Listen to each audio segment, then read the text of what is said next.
Si votre enfant est né par césarienne, s'il a eu les forceps, son accouchement a programmé des difficultés qui peuvent apparaître à partir du moment où il va rentrer à l'école pour apprendre. L'accouchement n'est pas juste une naissance.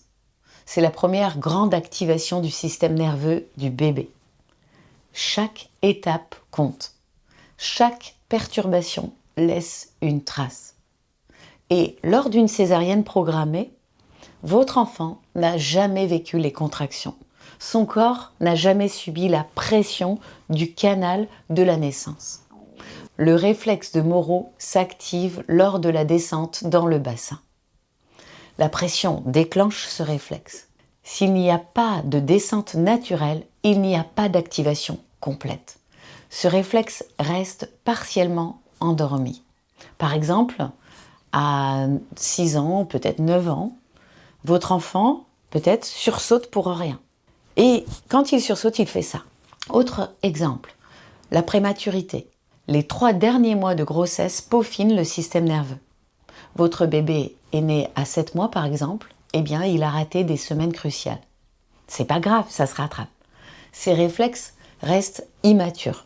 Regardez les statistiques. 80% des enfants 10 ont vécu une naissance difficile. Césarienne, forceps, cordon, prématurité, déclenchement. Ces circonstances particulières de naissance programment les difficultés futures. Personne ne vous a jamais parlé de ce lien, n'est-ce pas?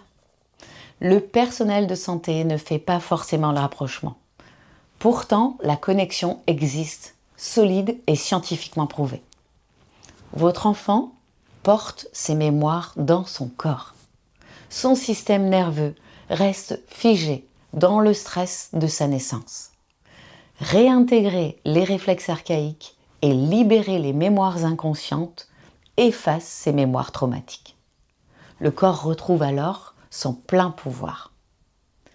Si vous voulez en savoir plus, commentez réflexe ou contactez un praticien TEDMI, donc la technique d'effacement définitif des mémoires émotionnelles inconscientes, qui est formée à l'enfant et l'ado et qui est supervisée et donc sur mon annuaire des thérapeutes.